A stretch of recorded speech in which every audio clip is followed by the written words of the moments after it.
Hello, hello, hello mga kumare kong hilaw. Panibagong araw nga, panibagong kaganapan na naman ang nangyayari dito sa amin. Kaya naman samahan nyo ako at day in the life ng tambay sa lipunan.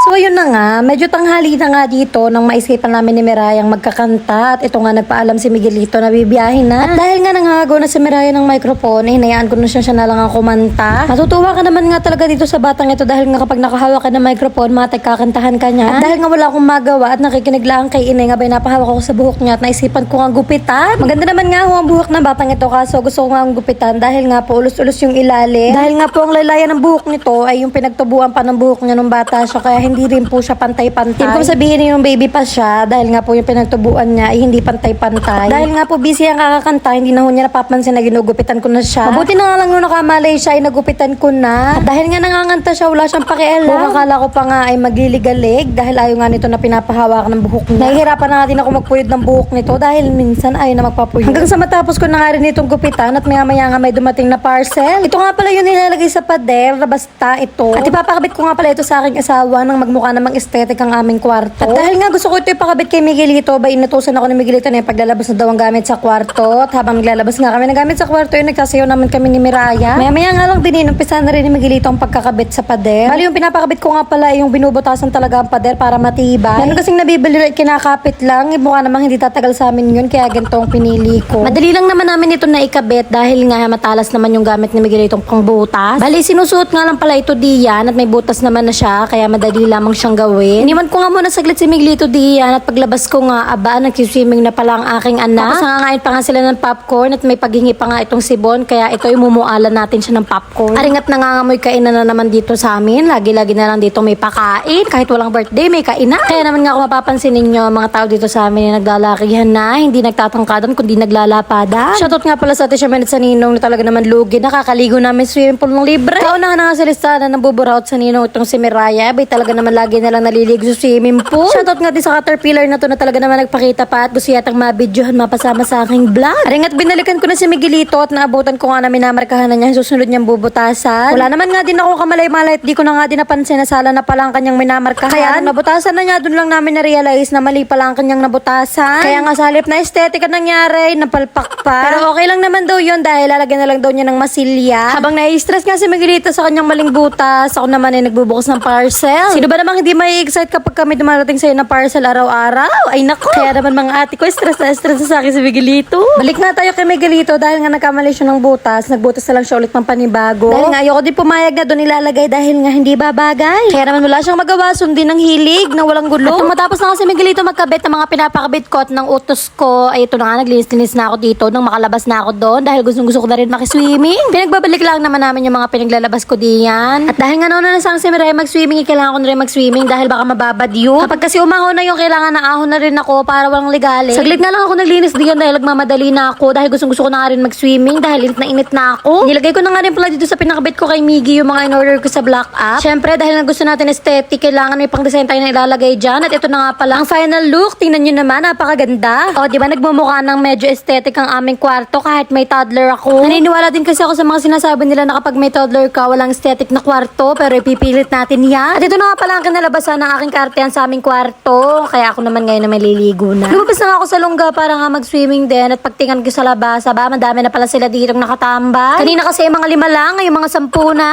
Charis. Eto nga at happy-happy pa silang nag-swimming dito. Syempre, dito kami maliligo sa swimming pool ng Ninong Alpon. Pwede kayo pumunta dito. Pwede rin kayo mag-walk-in. Kung gusto nyo naman yung magpa-reserve na mag-message lang kayo sa page, Boy Alfon Resort Calatagan, Batangas. Or mag-message na po kayo sa mismong owner, kay Ninong Alfonso Macalindo. Aring at tinagawan ko pa Ninong na pagdidilig niya, scripted naman. Huwag kayo maingay, tayo lang nakakaalam nun. Charis. Aring naman ang aking biyana na talaga namang masipag din. Talaga namang inaalis pa yung mga bulok na halaman ng Ninong dito. Shoutout sa iyo, mama. Shoutout ka din pala dito sa tatlong mga team hindi liligo. Talaga namang naiinggit na pang mag-swimming. Charis. Ito namang anak ko, kala mo party goer. Talaga namang may iniinom pa dito sa tabi ng pool. Abay, willing-willing na. Akala mo ako'y natutuwa pa. Charis. Talaga namang may pagtugs-tugs-tugs pa yan. Tingnan nyo naman. At ito naman sila mga arcade. Talaga talaga naman nilulublub ang kanilang mga iPhone sa tubig. Talaga naman gusto pa yung may mga shot sa ilalim ng tubig. Iba na talaga pag may mga pambili ng cellphone. Lublub mo lang na ilublob sa tubig. Ganito nga lang pala kami magbanding dito, lalo na kapag mga walang trabaho. Ako kasi bahay lamang, kaya naman lagi akong kasama kapag may mga ganitong gawain at okasyon. At ito na nga, pakinggan nyo yung mga susunod na pangyayari dahil manguuto na kami sa ninong na magpabudel fight. Nasa ilalim ng cellphone nyo. Tapos magpapabudol fight kayo. Yeah, inihaw!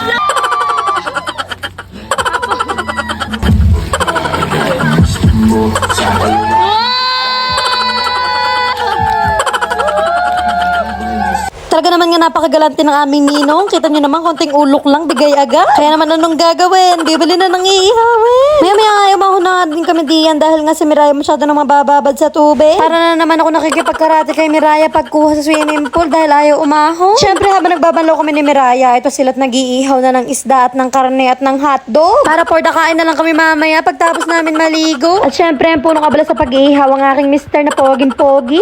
Nung matapos na nga sila mag-ihaw, tapos na rin ako maligo. Kaya naman ready to kain na kami. At matutuwa ka naman nga dahil akala may mga patay gutom ang tao dito. May agawan na sa pagkain. Mabuti na nga lang at nauna akong kumuha ng pagkain. Hindi ako naubusan. Tingnan nyo naman, talaga namang nilusob na pagkain sa lamesa. Sige lang mga ate ko, kain lang ng kain. Sabay-sabay tayo magsilaki. Special mention nga para talaga sa ninong. Talaga namang maraming salamat dahil binusog nyo kami ngayong gabi. Talaga naman nga konting ulok lamang namin ni nagbigay agad. Talaga namang napakagalante. Shoutout naman nga sa tita Tito Sandy na naubusan na ng ulam. Hindi na nakakain. Kaya naman chichiriya na lang ang inupakan. Sadya naman nga nagtapong pa ng 1 kilong hotdog. Ini hotdog walang natikman. Hanggang dito na nga lang muna ako mga ate ko. Maraming salamat sa panonood nyo.